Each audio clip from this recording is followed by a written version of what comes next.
कक्षा 11 गणित के अंतर्गत ये वीडियो जो देख रहे हैं वो दीर्घवृत्त से संबंधित है। दीर्घवृत्त का समीकरण ज्ञात करना है। शीर्ष दिए हैं और नाभियां भी दी हुई हैं।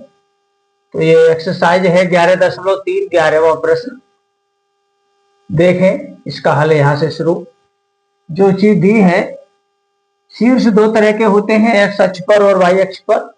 जीरो से शुरू होते हैं, जीरो कॉमा, तो ये वाई अक्ष का शीर्ष है, और ये कॉमा के बाद जीरो होता है तो एक्स अक्ष का शीर्ष माना जाता है। शीर्ष जो कि दिया हुआ है 0, ±13, ये दिए हुए शीर्ष ±b से मैच खा रहे हैं। इसके से तुलना करने पर आप b का मान निकाल सकते हैं।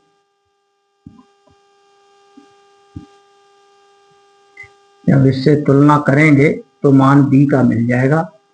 तुलना करने पर देखो 13 और b आपस में बराबर लगा दिए तो ये b का मान आ गया। अब a का मान और निकलेगा तब समीकरण निकलेगा। ये नाभियों से भी तुलना कर देते हैं तथा नाभियां, ये तो शीर्षों की बात रही। नाभियां 0, ±5 दी हैं और दो तरह की नाभियां होती हैं। ये वाई अक्ष की नाभियां हैं 0, ±BE। इनकी भी तुलना करें लेते हैं, या तुलना शब्द लिख नहीं रहे हैं, समझ जाइए। इसकी तुलना करेंगे, ये बराबर ये, अतः BE बराबर हो गया तुम्हारा 5। प्लस माइनस दोनों जगह है, वो नहीं लिखा है। अब बात ए की करते हैं, जहां a² बराबर होता है,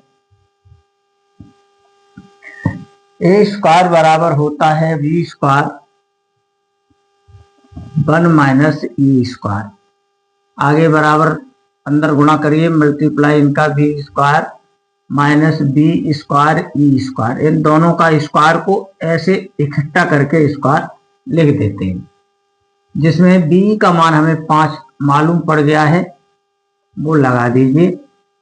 और इस b के मान को भी लगा दें जो पहले निकाल लिया है, 13 स्क्वायर, और b का मान 5 है, इसका भी स्क्वायर। तो ये हल होके आ जाएगा 25, इसमें से घट जाएंगे तो ये 4 और फिर 4, 144। ये 12 का स्क्वायर होता है, ऐसे ही रहने दो। अतः समीकरण हुआ दीर्घवृत्त का x² upon a² plus y² upon b² बराबर 1।